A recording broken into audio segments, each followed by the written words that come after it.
Hello hello भाई लोग, स्वागत है आपका आज के नए टॉपिक में। आज हम लोग पढ़ने जा रहे हैं सोशियोलॉजी का एक और नया टॉपिक जो कि है घरेलू हिंसा अधिनियम 2005। जो कि घरेलू हिंसा अधिनियम है, उसके बारे में आज हम लोग पढ़ने जा रहे हैं।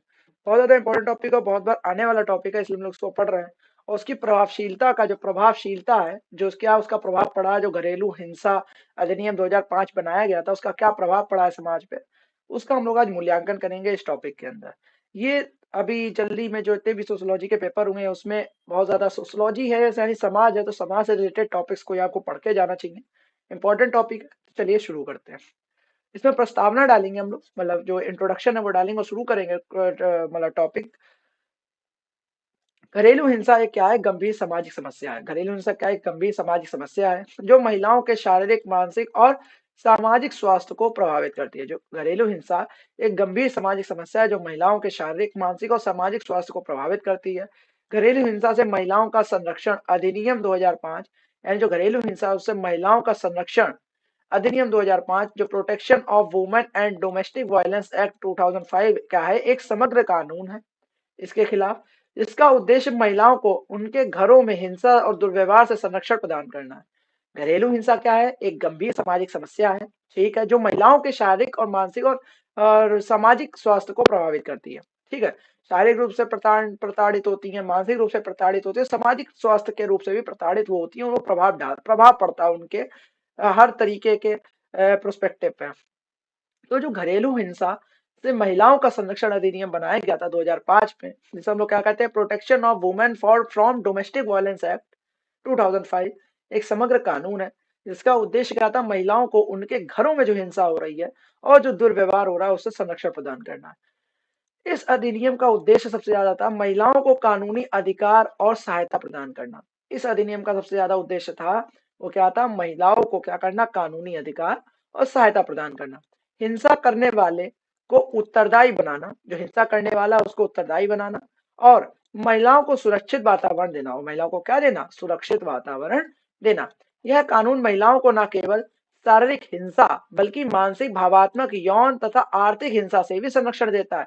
ये इसका मतलब डोमेस्टिक वायलेंस का एक्ट यही नहीं कि फिजिकल रूप से आप प्रताड़ित हो रहे हो तभी आप इस एक्ट के तहत अपने कानून का इस्तेमाल कर सकते हो, नहीं। आप इससे इस ये जो कानून है वो महिलाओं को न केवल शारीरिक हिंसा से ही बचाता है, बल्कि मानसिक हिंसा हो रही है, भावनात्मक हिंसा हो रही है, यौन हिंसा हो रही है, आर्थिक हिंसा हो रही है, उससे भी क्या देता है, संरक्षण देता है। ठीक है, आगे आते हैं।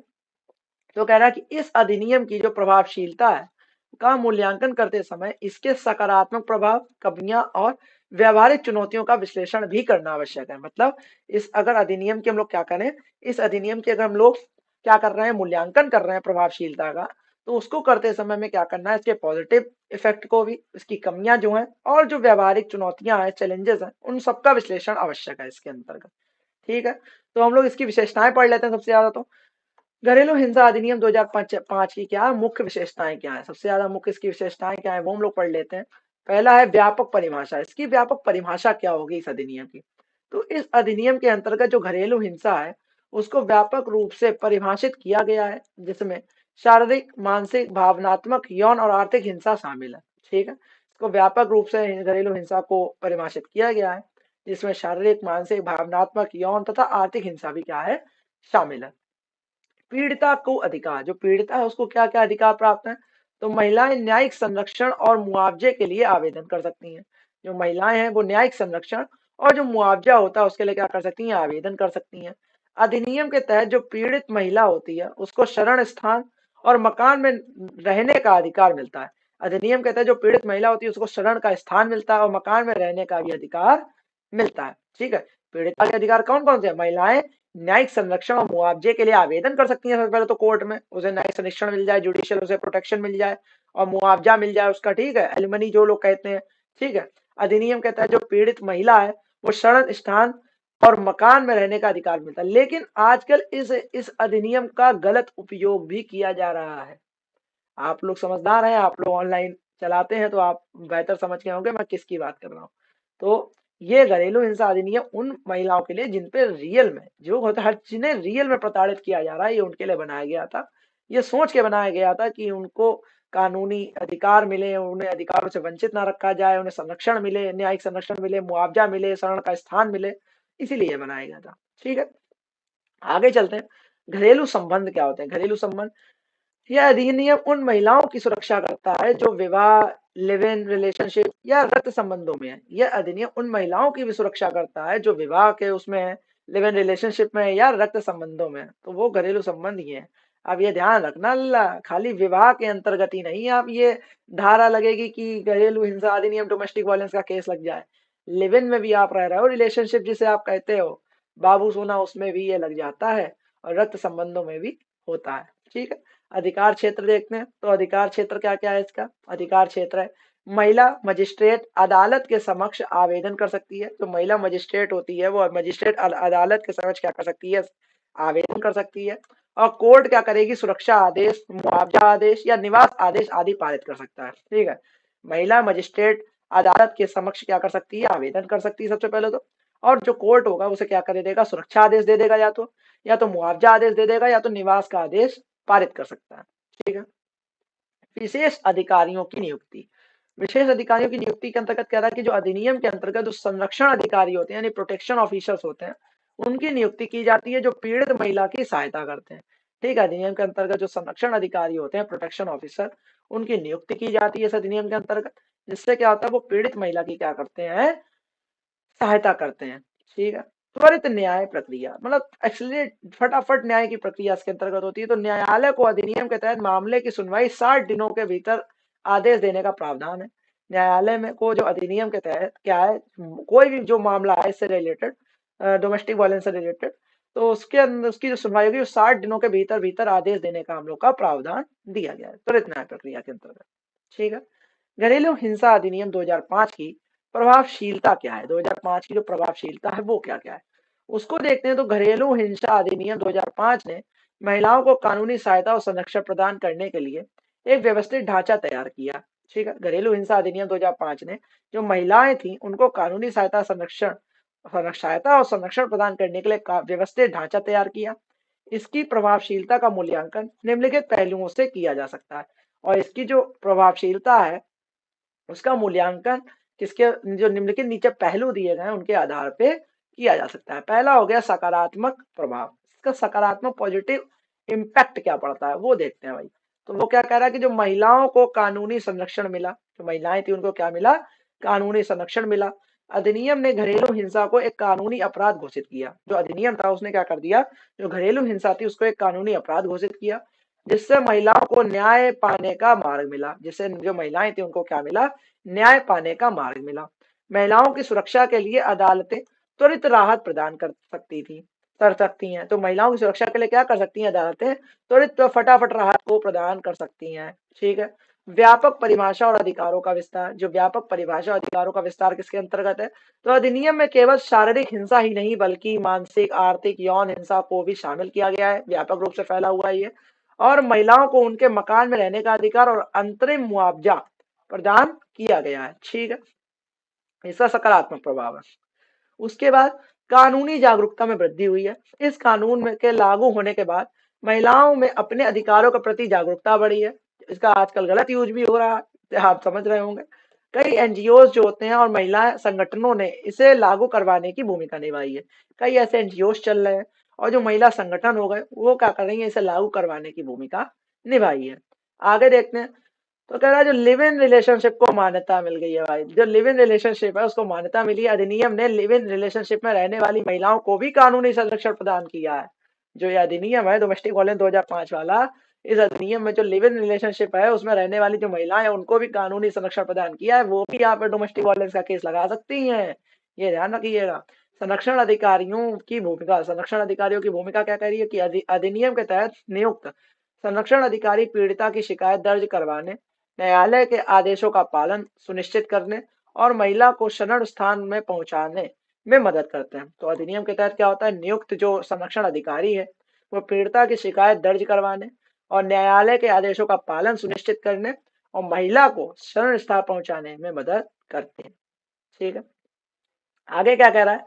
अधिनियम की जो व्यवहारिक चुनौतियां और सीमाएं क्या क्या है। जो अधिनियम है उसकी वो व्यवहारिक चुनौतियां और सीमाएं क्या क्या है उसको देखते हैं। तो सामाजिक जागरूकता की कमी है। ग्रामीण और पिछड़े क्षेत्रों में महिलाएं अभी भी अपने अधिकारों से अनजान है। जो ग्रामीण और पिछड़े क्षेत्रों में जो महिलाएं हैं, वो अभी भी अपने अधिकारों से अनजान है। महिलाएं सामाजिक दबाव और परिवार की बदनामी से डर से शिकायत दर्ज नहीं करवाती हैं। तो सामाजिक जागरूकता में कमी है। तो ग्रामीण और जो पिछड़े वर्ग की महिलाएं वो अभी भी अपने अधिकारों से अनजान है कि हमारे खिलाफ जो ये पति दारू पे दारू पी के गाली बक रहा है, मार रहा है, तो वो उन्हें नहीं पता कि वो उस पति का इसी करवा सकती है 2 मिनट में इस अधिनियम से। तो उन्हें जागरूक नहीं है ना। तो पिछड़े क्षेत्र और जो ग्रामीण की जो महिलाएं हैं वो जागरूक नहीं है। उसके बाद जो महिलाएं हैं वो सामाजिक दबाव और परिवार की बदनामी के डर से भी शिकायत दर्ज नहीं करवाती हैं। मतलब जो औरत होती है वो बहुत, अगर एक काब औरत भी यार दो टाइप्स की हो चुकी है। एक होती है रियल वुमेन जिसे कहते हैं। एक होती है दिखावटी, दिखावटी साली, मुंह से मेरे ना निकलवा। जो रियल वुमेन है, रियल गर्ल्स हैं, उन्हें पता है अपनी लिमिट्स कहाँ है, उन्हें पता है मेरा सर्कल कहाँ तक है, उन्हें पता है मेरी बाउंड्रीज क्या है। कि वो ये नहीं होती परिवार की बदनामी होए होए मैं हमें जाना, हम थाने में बैठ जाएंगे, हम शिकायतें तो रोज रोज बैग उठा के थाने चली गई। बदनामी से डरती हैं, परिवार की बदनामी से डरती हैं, सामाजिक दबाव को समझती हैं, समाज को समझती हैं, वो महिलाएं हैं। ये नहीं कह रहा हूँ कि वो दबके रहें या कुछ नहीं, लेकिन मैं एक बात बता रहा हूँ कि महिलाएं कौन होती हैं। जिन्हें अपने परिवार की चिंता होती है, जिन्हें अपने आसपास के लोगों की चिंता होती है, जिन्हें कलक लगती है, कहते नहीं है कि कलक है हमें उसकी, या ममता है जिसके अंदर महिला है। ठीक है। कानूनी प्रक्रिया में देरी मतलब हालांकि अधिनियम में 60 दिनों के भीतर निर्णय का प्रावधान है, लेकिन न्यायालय में मुकदमों की अधिकता के कारण प्रक्रिया लंबी खिंच जाती है। मतलब हालांकि अधिनियम में क्या होता है, 60 दिनों के भीतर निर्णय लेने का प्रावधान तो दे ही दिया गया कि हर मैटर 60 दिन में निपट जाना चाहिए, लेकिन न्यायालय में जो मुकदमे हैं वो बहुत ज्यादा हो जाते हैं, उसके कारण प्रक्रिया थोड़ी लंबी खिंच जाती है। लेकिन थोड़ा तेजी करनी चाहिए, तो तेजी बढ़ानी चाहिए इन मैटर्स को निपटाने के लिए। संरक्षण अधिकारियों में कमी, कई राज्यों में संरक्षण अधिकारियों की कमी है, जिससे मामलों की जांच और सहायता में देरी होती है। मतलब कई जो संरक्षण अधिकारी नियुक्ति नहीं किए गए हैं कई राज्यों में, तो उसकी कमी होने के कारण जिससे मामले हैं उनकी जांच और सहायता में देरी होती है। पीड़ित पर सामाजिक दबाव, महिलाओं को अक्सर उनके परिवार और समाज द्वारा शिकायत वापस लेने का दबाव डाला जाता है। ठीक है, ज्यादातर होता है। कई मामलों में शिकायत दर्ज करने वाली महिला को आर्थिक निर्भरता के कारण हिंसा में सहने मजबूर होना पड़ता है। कई मामलों में जो शिकायत दर्ज करने वाली जो महिला है उसको आर्थिक निर्भरता के कारण हिंसा सहने को मजबूर होना पड़ता है। मतलब वो ऐसा होता है वो नहीं इतना, मतलब कि वो नहीं इंडिपेंडेंट है, वुमेन है, ठीक है, तो वो आर्थिक निर्भर है, आर्थिक रूप से निर्भर है किसी पे, तो उसके कारण वो भी हिंसा सहने के लिए मजबूर होना पड़ता है। ठीक है, लेकिन नहीं सहनी चाहिए। अगर गलत तरीके से इंसान मतलब प्रताड़ित कर रहा है तो फिर तो आर्थिक हिंसा तो बहुत आपके लिए अच्छा ये कानून है डोमेस्टिक वायलेंस का।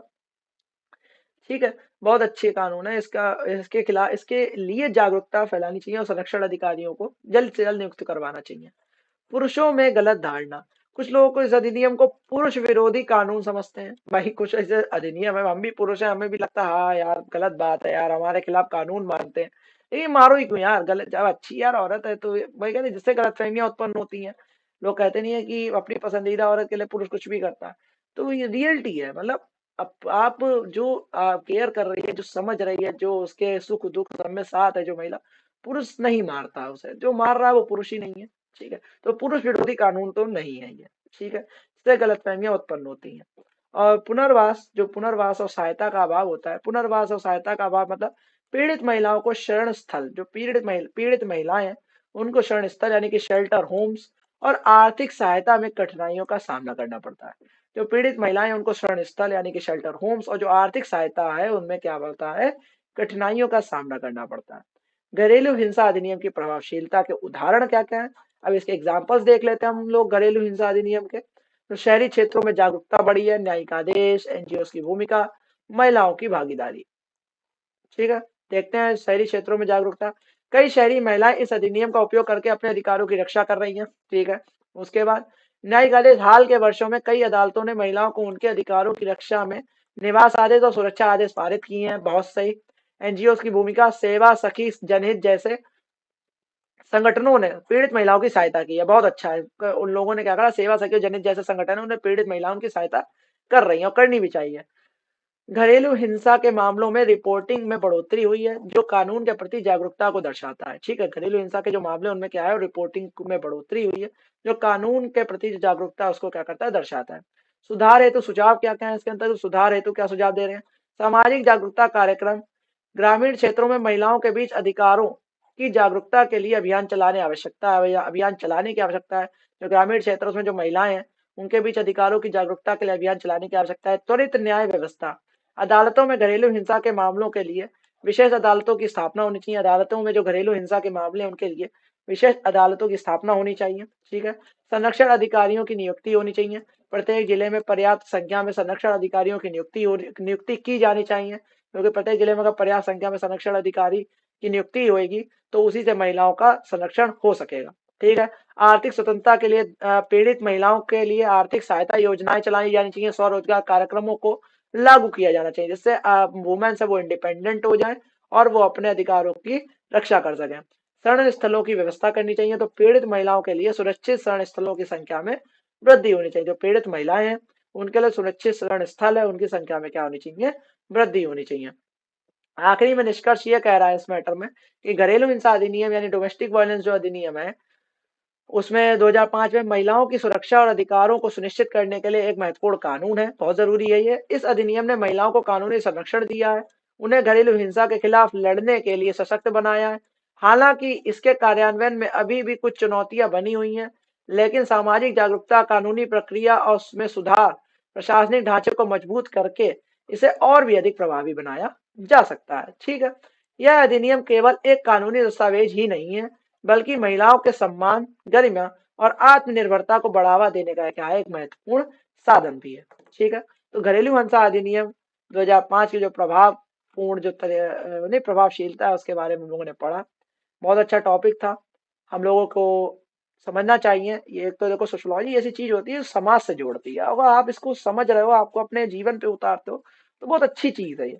सिर्फ क्वेश्चन याद नहीं करना है, पढ़ना नहीं है, लिख के नहीं आना है, उसको समझना भी है कि जीवन में उसको कैसे उतारें। तो यही वो क्वेश्चन था। मेरे हिसाब से आपको समझ में आ गया होगा।